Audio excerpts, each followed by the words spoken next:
For more, we can speak to our chief foreign editor, Rob Parsons. Hello to you, Rob. You've been looking at some of the reactions in the U.S. What caught your eye?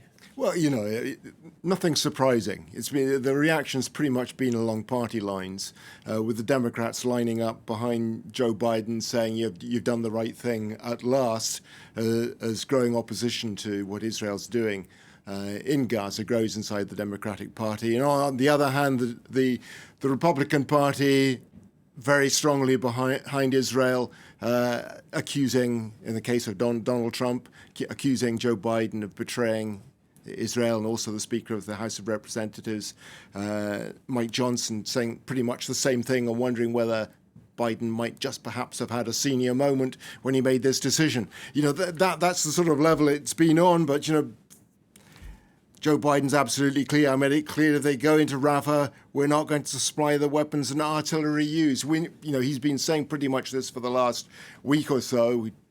The pause on supplying heavy bombs, for instance, to Israel. It's a moot point whether Israel has actually already commenced a major operation in Rafah. I think most people accept that it's rather low-key at the moment, that the aim has been closing off the border point with Egypt. But he's saying if they go further, if they launch a major operation, then this is going to come into play. Yeah, and predictably, this is getting some anger out of Israel.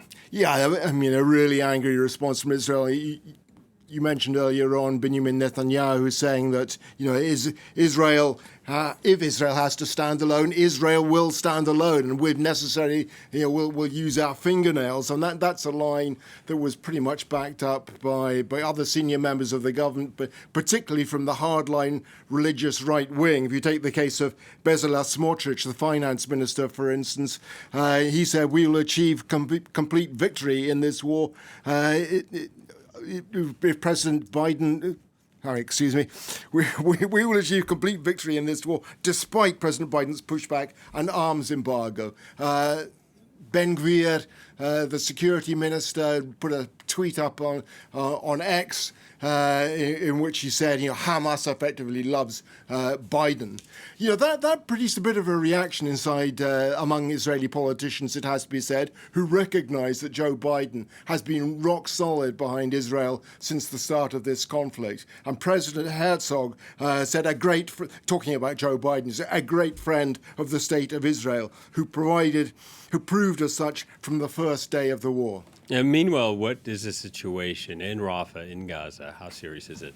Well, the situation, has flip-flopped over the last 4 days. When the announcement came on Monday that Hamas might sign on to a peace deal, there were celebrations in Gaza. At last, an end to the constant bombardment, the fighting, the shooting, and a chance to start rebuilding lives again. That has all collapsed again now. With the start of the operation, however minor it might seem, in eastern Rafah, evacuations taking place again. The peace talks seem to have gone nowhere. The head of the CIA, William Burns, has left Cairo. The Israeli delegation has left. The Hamas delegation has left. We still don't even know what it was that Hamas signed on to last Monday. The details have never come out. But for the moment, it's clear that the peace talks are going nowhere. What's happening on the ground is immensely depressing for ordinary people living in Gaza, particularly in Rafah at the moment. According to the IDF, the Israeli Defense Forces,